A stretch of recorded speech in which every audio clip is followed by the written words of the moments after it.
poder falar nessa casa, né? E a doutrina espírita fala que a gente não deve ter orgulho, mas a gente tem uma satisfação muito grande da confiança que a casa nos deposita, pelos convites, para poder falar aqui do Evangelho. Então, gostaria de começar com um agradecimento à casa e um agradecimento a todos vocês que estão aqui ouvindo. Bem, nós estamos nos últimos 4 meses, de 3 meses para cá, esse é o 4º, seguindo o Evangelho segundo o Espiritismo, e a cada mês temos feito a palestra de um capítulo. E agora nós chegamos no capítulo 4, que é Ninguém pode ver o reino de Deus se não nascer de novo. Esse capítulo ele é muito importante porque ele fala da reencarnação, que é o princípio básico da doutrina espírita. E ele tem a passagem de Nicodemos, tem algumas passagens evangélicas, mas a gente não vai lê-las aqui porque acreditamos que hoje em dia no celular isso está gratuito, em PDF a gente consegue só clicar capítulo 4 do Evangelho segundo o Espiritismo, a gente tem acesso ao texto, mas fazendo assim um resumo com as nossas próprias palavras, são as passagens onde Jesus deixa claro a existência da reencarnação, ou pelo menos aquelas passagens que chegaram até nós. Então tem a passagem de Nicodemos, aonde Nicodemos, que era o doutor da lei, pergunta: mas será possível uma pessoa voltar ao ventre de sua mãe? E Jesus chama a atenção: se vós que sois doutor da lei não sabes disso, terei que eu lhe falar?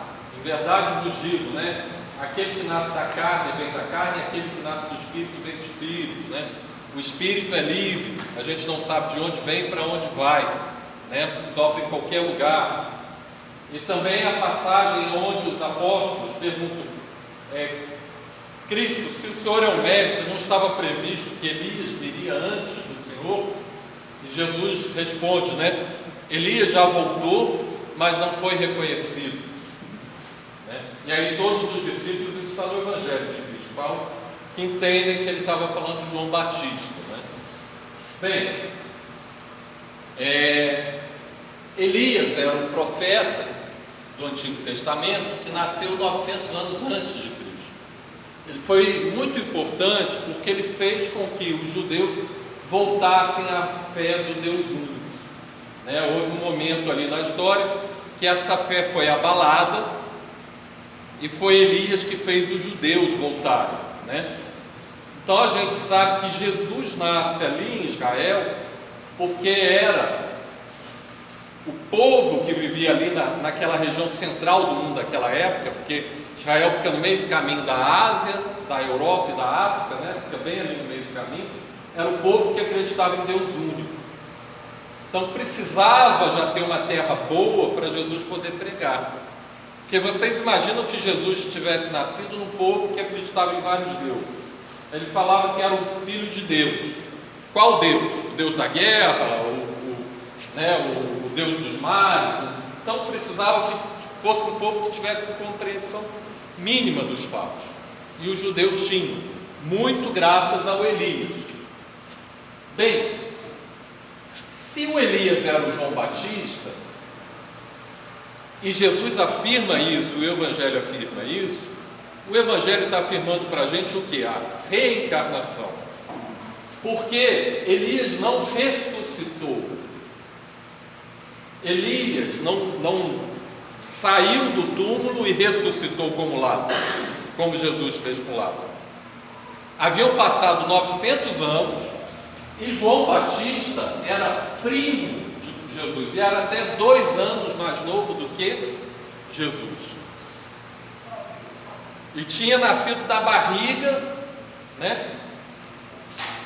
da Isabel. Então as pessoas tinham vindo de onde ele tinha vindo. Então, se ele era o mesmo espírito de Elias, comprova-se o quê? A reencarnação do Evangelho. Então, essa é a ideia principal desse capítulo, né? Ou seja, o Evangelho de Jesus, Jesus já falava da reencarnação. Agora vamos entender um pouco isso. Quando a gente fala de reencarnação, parece que é uma doutrina exótica, né? Só que pouca gente sabe que praticamente metade da população mundial acredita na reencarnação. Então, os países aqui, que estão em azul escuro, mais de 72% da população acreditam na reencarnação. Em azul... Não, isso acontece, tá? Em azul claro, o outro azul ali, o Vietnã, é até 71%, em azul claro vai até 47%, que é a China, né? E em branco vai até 25%. E os países que estão em verde são os países onde não tem 1% da população que acredita em reencarnação. Aí vocês vão me perguntar: mas a maior parte do mundo não acredita em reencarnação. A maior parte do mundo sim, mas quase metade da população do mundo que tem uma fé acredita em reencarnação, porque metade da população do mundo está ali onde está azul. Só a Índia e a China junto, né, é 1/4 da população, praticamente, que a gente tem. Mais de 1/4, né? Dá 3 bilhões de pessoas, a Terra tem 8, né? Quer dizer, 40%, só esses dois. Né? E ali também Tailândia, Vietnã, tudo países com uma população enorme. E os judeus acreditavam em reencarnação. Só que eles não entendiam como isso acontecia. E por que então a reencarnação desaparece dos outros ramos cristãos? Que vai ser os católicos, né, os ortodoxos e os evangélicos. Por que ela desapareceu? A gente já conversou um pouquinho disso aqui, mas vamos lembrar. Quando, né, Pedro e Paulo vão a Roma, os cristãos começam a ser o quê? Perseguidos. Então o que acontecia? As reuniões eram nas catacumbas, né, que eram galerias que serviam de túmulo embaixo de Roma, aonde eles se encontravam escondidos ali à noite, sobre o fogo de tochas. Eram em casas, né, de pessoas disfarçadamente, porque se fossem descobertos, o que acontecia? Vocês já devem ter visto em filmes, já devem ter ouvido falar. Você ia para o circo, né, para ser devorado pelos leões. Né, os cristãos eram condenados à morte, era proibido você ser cristão. E mesmo assim, né, o cristianismo continuou crescendo. E vamos imaginar, naquela época que não tinha internet, não tinha linha de ônibus, não tinha nada, né? Como que era difícil manter uma unidade entre os cristãos. Mesmo os livros, os textos do Evangelho tinham que ser o quê? Copiados à mão. E as pessoas trabalhavam o dia inteiro, então geralmente iam copiar à mão aonde? Que horas? À noite, sobre luz de tocha, de lamparina, né? Já viram como que é difícil enxergar. Então tudo isso era muito difícil.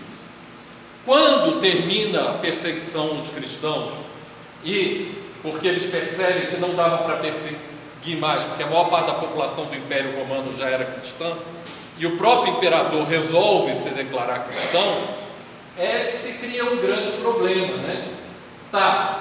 Mas o que é o cristianismo? Quais que são as crenças do cristianismo? Isso não estava ajeitado. Alguns evangelhos, algumas comunidades tinham acesso, outras elas não tinham, e começa um movimento de tentar o quê? Acertar o que seria considerado cânone correto e o que seria considerado apócrifo, errado dentro da doutrina cristã. Então tem um bispo, né? E daí vem a ideia, vocês sabiam disso? No começo do cristianismo, como eles se reuniam ali, aqueles daqueles bairros, nas cidades maiores ou naquelas cidades menores, eles elegiam um líder, que era o pai daquela comunidade cristã. Daí do pai veio o que? A palavra padre. Entenderam? Aí, vamos dizer, uma cidade grande que nem Roma, então aquele bairro tinha uma comunidade cristã escondida, que tinha o padre, a outra tinha outro, aí eles elegiam um líder para aquela cidade maior. Aí o líder era o bispo, e por aí ia, tá? Então eles resolvem reunir esses líderes, né, das cidades maiores, que eles chamavam de bispos, para decidirem o que era a doutrina cristã. Então tem primeiro esse Irineu, que era o bispo lá de Lyon, na França, que ele decide, estudando, ele fala, ó, só esses 4 evangelhos são o quê? Confiáveis. E a partir daí as pessoas começam a estudar só esses 4. Existiam 17 evangelhos. Se nos outros 13 evangelhos tinham passagens mais claras a respeito da reencarnação, a gente não sabe. Por quê? Porque todos os livros dessa época foram perdidos. A Bíblia mais antiga que existe é do ano 1000. Então foi escrita, copiada 1000 anos depois que Cristo já tinha ido embora. Então nenhum daqueles evangelhos tradicionais existem mais. E aqueles que não foram considerados os corretos, foram deixados de ser copiados e foram o quê? Perdidos. A gente tem no máximo pequenos trechos deles, né, que alguns estudiosos estudam. Mas fizeram esses concílios, tá? E o primeiro concílio foi o concílio de Nicéia, em 325. A gente vai falar só dos 5 primeiros. E esse concílio ele foi importante porque combateu o arianismo. O que era o arianismo? Existia na época uma corrente grande de pessoas que seguiam o bispo de Alexandria. Alexandria era uma das cidades mais importantes da época do mundo, né? E esse bispo de Alexandria, ele falava o quê?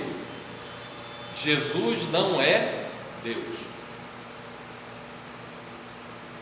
O que a gente fala hoje em dia aqui na doutrina espírita? Jesus é Deus? Não. Deus é nosso Pai. Jesus é filho de Deus.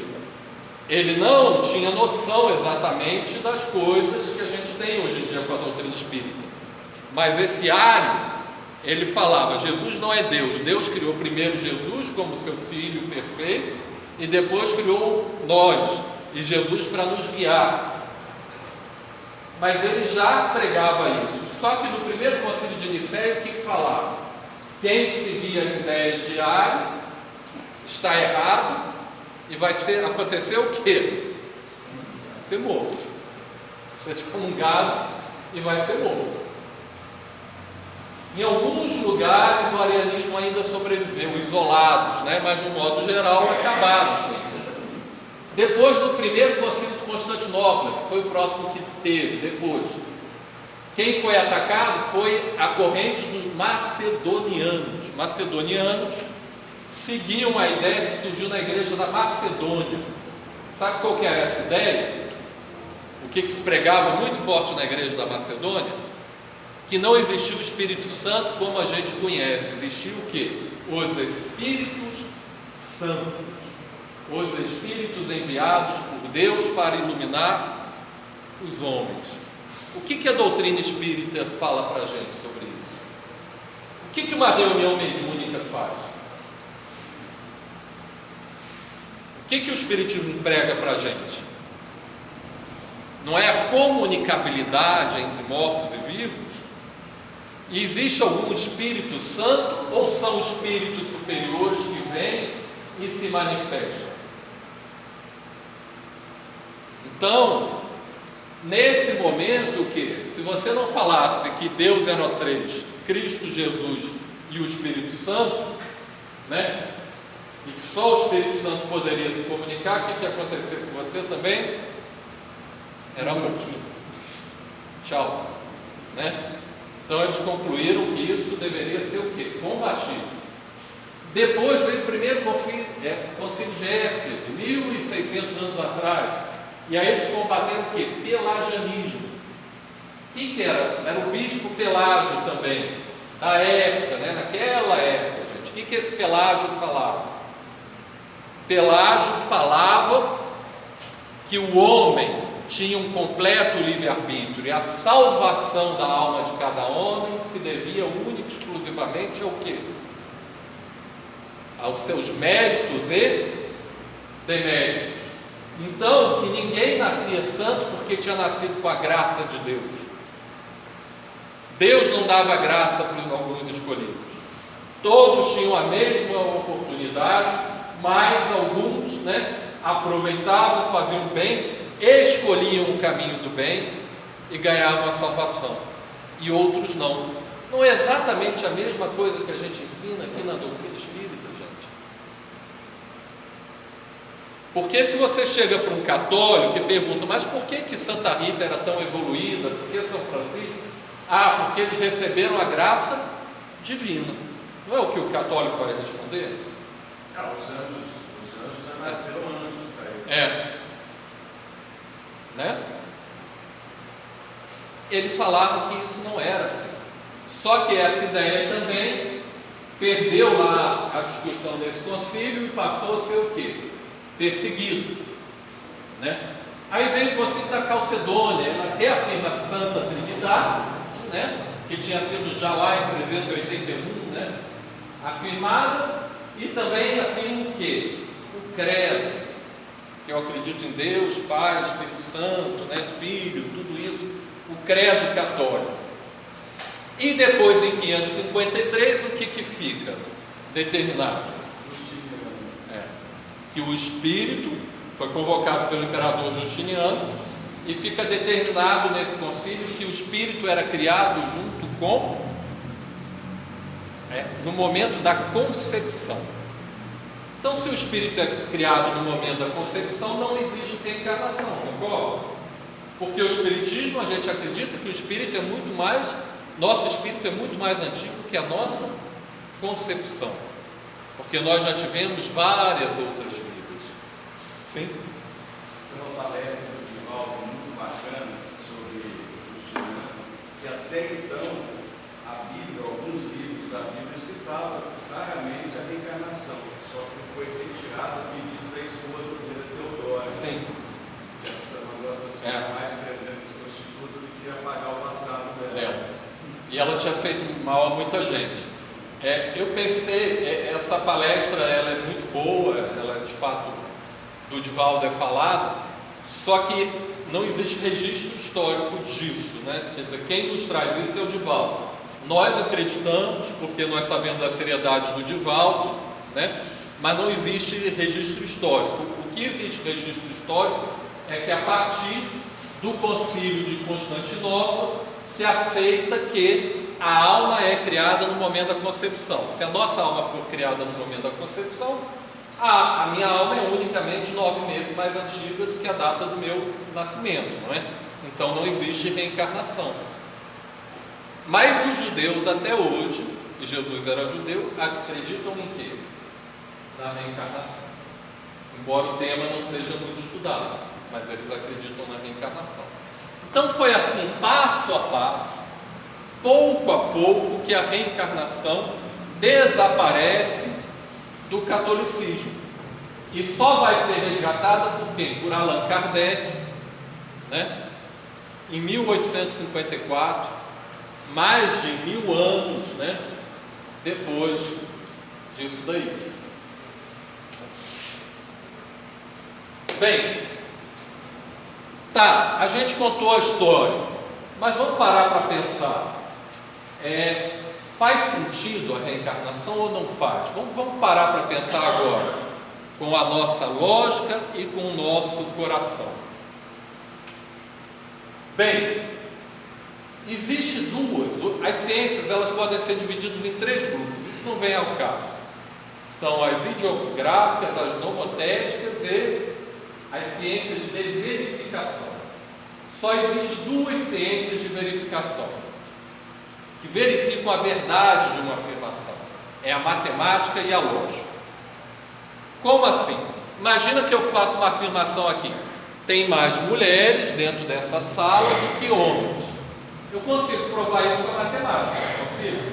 Eu contar quantas mulheres tem, quantos homens, vou verificar se aquela afirmação é verdadeira ou falsa. A lógica é a outra maneira que nós temos de verificar uma afirmação se é verdadeira ou falsa. Então vamos usar a lógica e a matemática para tentar verificar se a reencarnação é uma afirmação falsa ou verdadeira. Vamos fazer esse exercício. Sim. Então vamos parar para pensar. Deus. Se existe Deus, não tem como existir o demônio. Isso está escrito por Allan Kardec. Tá? Isso está explorado por Allan Kardec. Por que não tem como existir o demônio? Porque a gente vai fazer uma pergunta. O demônio seria mais novo, da mesma idade ou mais velho que Deus? Bem, se o demônio é mais velho que Deus, foi o demônio que criou Deus, não é? Deus deixa de ser o Criador e vira criatura. Então o demônio passa a ser Deus. Entende o que a gente está falando? Então o demônio não faz sentido, não pode ser mais antigo que Deus. Bem, se o demônio é da mesma idade que Deus, quem é a causa primeira? Quem é a causa primeira de tudo? Que está lá no começo do livro dos Espíritos. Não pode ser Deus nem o demônio, tem que existir um Deus anterior a Deus. Então, o demônio não pode ter a idade de Deus, ele tem que ser mais novo. Agora, se Deus cria um ser incapaz de evoluir, incapaz de melhorar, incapaz de fazer algo bom, incapaz de qualquer coisa boa, que vai ser eternamente mal, eternamente feio, eternamente podre, Deus errou na sua criação, errou? Mas Deus é perfeito, porque se não for perfeito, não é Deus. Então Deus não pode errar. Então o demônio não pode existir.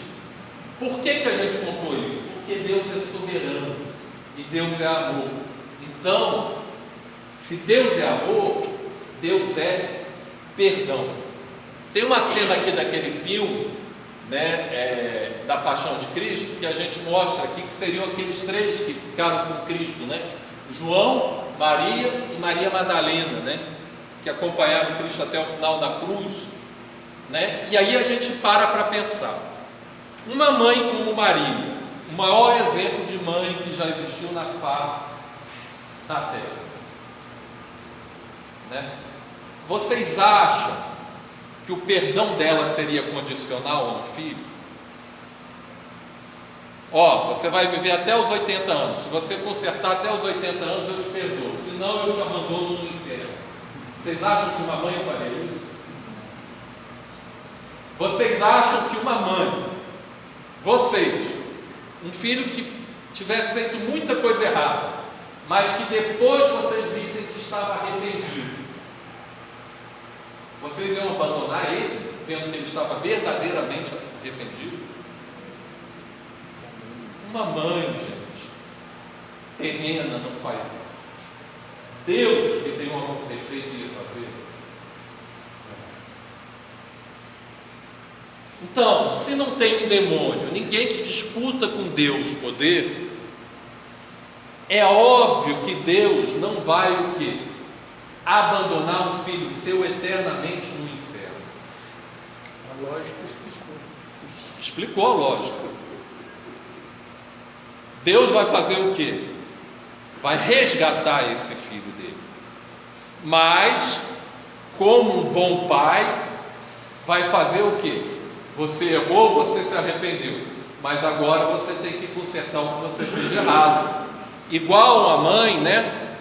Você está arrependido? Você vai pedir desculpas. Você vai lá e consertar o mal feito que você fez. E como que a gente conserta? Tendo uma nova chance de quê? De nascer, voltar à terra e fazer diferente aquilo onde erramos. E isso é o que, gente? É a reencarnação. Então, se a gente olhar para o nosso coração, para os nossos sentimentos e para Deus, pela lógica a gente vê. E tem a brincadeira também que eu gosto de fazer, que é uma operação matemática, né?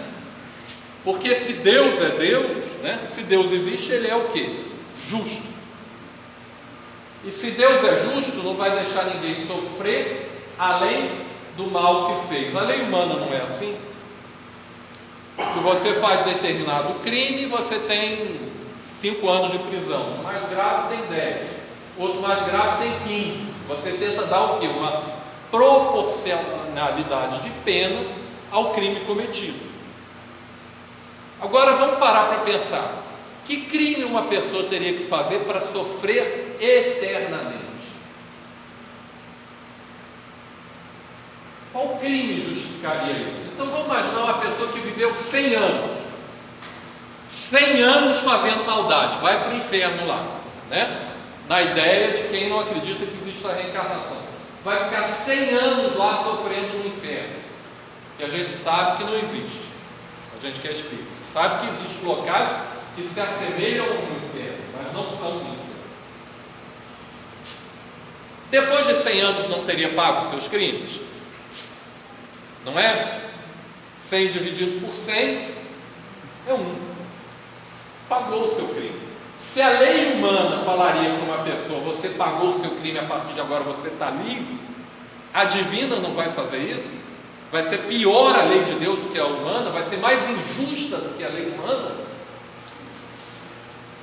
Se alguém acredita que a lei divina é mais injusta do que a humana, essa pessoa não acredita em Deus.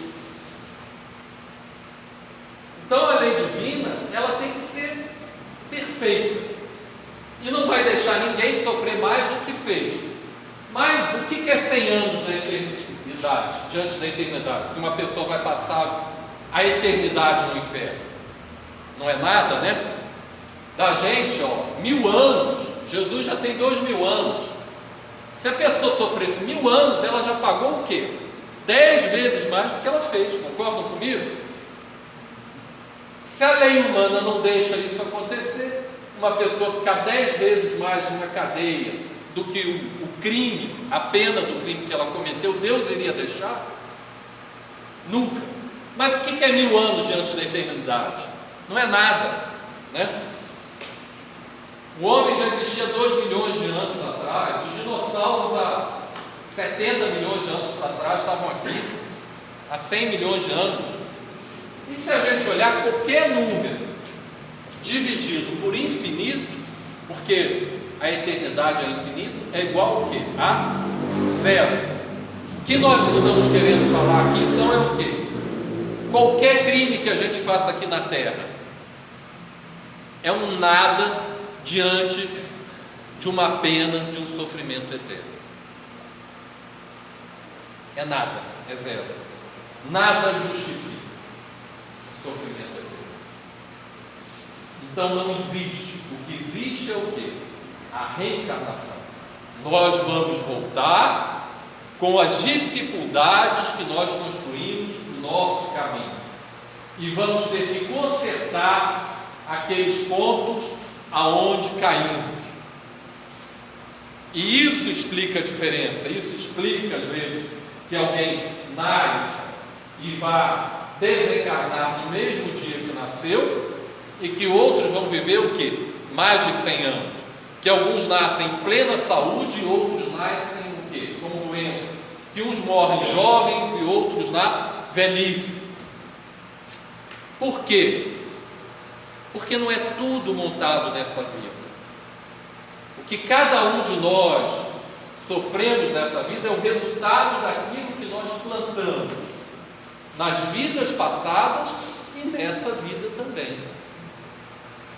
Porque muitas vezes a gente não planta coisas tão ruins na vida passada, mas chega aqui e a gente começa a errar repetidamente. Emmanuel falou isso uma vez com o Chico Xavier. As pessoas ficam achando que tudo é coisa da outra vida, né? 70% do que as pessoas sofrem não é karma de outra vida, não. É o quê? É dessa vida mesmo. A gente está colhendo 70% do nosso sofrimento é colheita de algo de errado que a gente plantou nessa vida mesmo. Palavras de Emmanuel para o Chico Xavier. Então, a reencarnação é um fato, mas a gente não tem que acreditar, né, que tudo veio o quê? De outras vidas. Boa parte do que a gente sofre veio desta, né? Agora, quantas vidas a gente já teve? Eu trouxe aqui cenas, né, de mulheres ao longo do tempo, e tem estudos que falam, tá, que tentam calcular quantas pessoas já nasceram e viveram no mundo, né, em todas as épocas, desde a pré-história. Quantos seres humanos já habitaram o mundo? Os cálculos vão falar entre 100 a 150 bilhões de pessoas. Emmanuel disse certa vez para o Chico Xavier que o planeta Terra tem cerca de 20 bilhões de espíritos ligados ao planeta.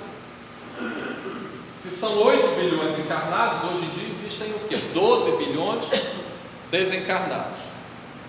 Mas se são 20 bilhões e mais ou menos entre 100 e 150 bilhões de pessoas nasceram na Terra, nós estamos aí na nossa 6ª ou 7ª reencarnação, em média. Alguns podem estar na 4ª ou 5ª, outros na 10ª, mas essa é mais ou menos a nossa 6ª ou 7ª reencarnação da Terra. Provavelmente a primeira que nós somos o quê? Espíritos, né? Provavelmente na outra reencarnação não era espírito. E aí a gente vai mostrar ao longo do tempo. Eu me lembro que a última palestra a gente falou, né, mostrou, né? Então imagina uma senhora que esteja aqui, ou uma moça, né? Ela deve ter reencarnado lá em algum momento da pré-história, né?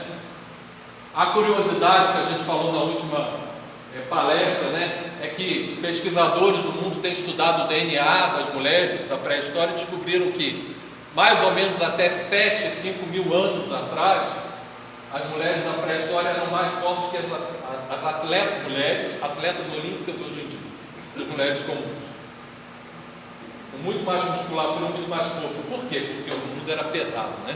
Era lobo, era tigre, era leão indo atrás, não tinha os meios de hoje em dia, então todo mundo tinha que ser muito preparado, senão morria, né? Cedo. Depois, sei lá, reencarnou lá na época do Antigo Egito, depois lá na época de Cristo, na Idade Média, né? Aqui essa menininha é daquela época do Barroco, 1700 e pouco, daquela época daqueles reis, né? Depois já 1800 e pouco, e estamos reencarnando hoje em dia. Tudo que vocês estão passando hoje em dia é o resultado, é a colheita daquilo. Vocês, eu estou falando porque eu estou falando do caso das mulheres, né? Que a gente está dando exemplo aqui, mas podemos falar nós, colocando os homens também. É o resultado do que a gente colheu o quê? Ao longo dessas reencarnações. E do que plantamos também o quê? Nesta atual reencarnação. Então, às vezes o irmão que a gente não compreende, que vive em duelo conosco, é alguém que numa outra vida nós prejudicamos, que nós brigamos, e que aí Deus virou e falou: esses dois não estão se dando bem. Como é que a gente faz para construir uma relação de amor em cima de uma relação de ódio? Vamos colocar para nascer como irmão, filho dos mesmos pais. Porque o objetivo não é fazer pagar. Deus não quer com a reencarnação que a gente pague nada. Deus quer o quê? Que a gente conserte aquilo que a gente vem fazendo de errado, com que a gente construa onde a gente construiu ódio, indiferença, que a gente consiga construir amor, solidariedade. É esse o objetivo. Então, muitas vezes nós somos colocados na família ao lado de pessoas complicadas, que nós temos muita dificuldade de relacionamento. Por quê? Porque nós construímos um histórico de desentendimento dessa pessoa ao longo dessas vidas. E agora o quê? somos colocados para reencarnar junto, não como punição, mas nós não podemos seguir à frente o quê? Deixando débitos para trás. É a mesma história. Vou fazer uma comparação boba. Imagina, eu quero comprar uma casa nova para mim, eu quero comprar uma casa, né? É muito justo. Algum banco vai te dar o dinheiro se você está devendo o banco ali? Não consegue pagar um outro empréstimo que você tem? Não. Você tem que pagar aquele outro empréstimo para poder o quê? Juntar um dinheiro e conseguir, sei lá, na Caixa Econômica, né, o financiamento da tua casa.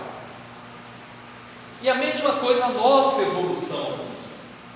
Então não é punição. Mas nós não vamos poder seguir o nosso caminho em direção a Deus, em direção à perfeição, deixando débitos para trás, deixando coisas erradas para trás. Então nós somos colocados, às vezes, em situações que nos parecem difíceis, não como punição, mas para o quê? Para que nós consigamos resolver aquelas dívidas do passado, ficarmos livres daquilo para podermos o quê? Decolar espiritualmente para existências carnais e como desencarnado muito mais felizes e promissoras. Então é a mesma coisa, né, numa escola, né? Quer dizer, você foi bem em português, foi bom em matemática, mas, né, repetiu em biologia, em ciências. Você vai ter que voltar na mesma série, não vai? Passar por aquilo tudo de novo, passar em ciências, passar em tudo para poder o quê?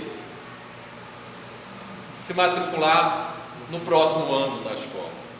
Então é isso que a gente está fazendo aqui. A gente não está sendo punido. Nós estamos tendo a oportunidade de construir relações de amor, onde antes construímos relações de ódio. E estamos tendo oportunidade de consertarmos, né, os erros do passado, em fazermos as coisas certas aonde temos dificuldade de acertar. Agora eu já sei, né, somar e multiplicar. Agora eu posso ir para a geometria, né, que é mais complicado, né? Eu tenho que saber somar isso tudo antes de poder ir para a geometria. Agora eu já sei, né, o básico do português. Aí eu posso estudar as regras, né, mais complexas da língua portuguesa. Se eu não sei o básico, eu vou ter que repetir o básico até acertar. E é isso que a gente tem feito na Terra. Ao longo dessas reencarnações, nós temos, por vezes, repetidamente, errado no mesmo ponto. E Deus, na sua infinita misericórdia, permite que nós reencarnemos para que agora o quê? Né? Acertemos. E uma vez que nós acertarmos, que aprendermos a agir corretamente diante da vida, agir corretamente de acordo com as leis divinas, né, nós vamos poder progredir cada vez mais. A gente vai chegando no finalzinho, né, e aí só falar, aqui está muito pequenininho, mas é aquela mensagem de Chico Xavier que fala exatamente isso. Daí ele fala: nascestes no lar que precisavas, vestistes o corpo físico que merecias, moras onde melhor Deus te proporcionou, de acordo com o teu adiantamento, possui os recursos financeiros coerentes com essa sua reencarnação, com as tuas necessidades, nem mais nem menos, mas o justo para as suas lutas terrenas. Teu ambiente de trabalho é o que elegeste espontaneamente para a tua realização. Teus parentes, amigos, são as almas que atraíste com a tua própria afinidade, nesta ou em outras vidas. Portanto, teu destino está constantemente sobre o teu controle. Nosso destino está constantemente sobre o nosso controle. Já terminando, eu não sei se a gente já conversou sobre isso, o mito do herói grego. porque é o mito da nossa vida.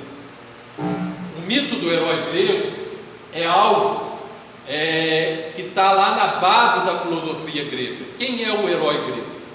É uma pessoa que aparentemente tinha uma vida normal. Essa pessoa ouve um chamado para cumprir uma missão. Ela vai cumprir essa missão, mas fracassa pelos seus próprios defeitos interiores. Fracassa, é derrotada, volta, se reconstitui e é chamada novamente para cumprir aquela missão. E aí, mais madura, tendo aprendido com o próprio fracasso, essa pessoa volta e consegue fazer algo grandioso. Esse é o herói grego. O herói grego, gente, é o herói ocidental. Ele nunca nasceu, praticamente nunca nasceu pronto. Ele é uma pessoa que cai, mas que aprendendo com os próprios erros e não desistindo, ele consegue no final o quê? Vencer os grandes obstáculos. Então, se vocês pegarem a história dos grandes heróis de toda a nossa civilização, quase que sem exceção, todos são pessoas o quê? Que em algum momento fraquejaram, fracassaram, tiveram que recomeçar. Há pouco tempo atrás, a gente mostrou aqui, poucos slides atrás, a gente mostrou aquela imagem do filme da Paixão de Cristo. E prestemos atenção, dos 12 apóstolos, né, um se suicida, que era Judas Iscariotes. Né? Sobraram 11. Quantos seguem Jesus? Não tem medo de se esconder. Seguem Jesus até o momento final da crucificação. Um único. João Evangelista, é um. E Pedro, Simão Pedro, que era o grande líder dos apóstolos, negou 3 vezes e se escondeu. Ele caiu, como todos os outros 11, né? Contando Judas Iscariotes.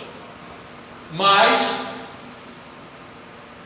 eles se reergueram, e se hoje nós estamos aqui falando de Cristo, é porque eles se reergueram e viajaram o mundo espalhando o Evangelho de Cristo. E quase todos foram o quê? Mortos, né? Por isso, o único que não foi justamente João, aquele que era o mais evoluído espiritualmente. Aí, se a gente pegar a história de quase todos os santos, Santo Agostinho, né, que é considerado o primeiro grande doutor da igreja, Santo Agostinho tinha uma vida o quê? Tinha uma vida de bebedeira, de festa, de prostituição. Era um menino rico que vivia o quê? Nos bordéis, nos bares. Até que em um determinado momento, né, graças às preces da mãe dele, que, se eu não me engano, Santa Catarina, Santa Cecília, né? Santa Mônica, perfeito, né? Ele se converte e vira o grande nome, né? Grande nome, depois dos apóstolos, do cristianismo primitivo. Por exemplo, Madre Teresa de Calcutá, que ganhou o prêmio Nobel. Vocês vão falar, ela nunca teve. Teve gente que foi contra ela ser declarada santa, por quê? Porque durante mais de 10 anos, na década de 50 até o início dos anos 60, ela escrevia cartas para o padre que era confessor dela. Ela já estava lá na Índia, né? E falava: eu tenho visto tanta miséria que eu perdi a fé em Deus. Eu oro tanto e ele não me ouve, e eu não escuto a resposta dele, mas eu continuo, nem sei porquê. Então ela passou 10 anos, que falam que é a noite escura da vida dela, mais de 10 anos, até que retoma a fé e faz o seu trabalho. Agora, de fato, 1 ou 2 vezes por século surgem grandes espíritos na Terra que conseguem, né, cumprir a sua missão sem cair, sem cumprir o mito do herói grego. Quem que são eles? João Evangelista foi ele, dos apóstolos foi um, né?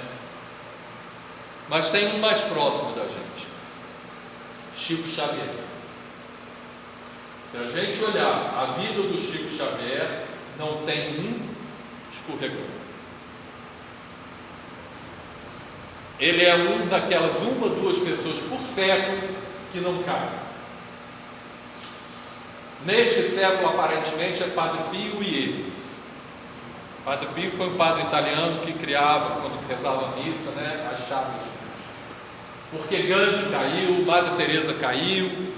E por que a gente está falando isso tudo? Porque, gente, errar faz parte. Simão Pedro, apóstolo, errou.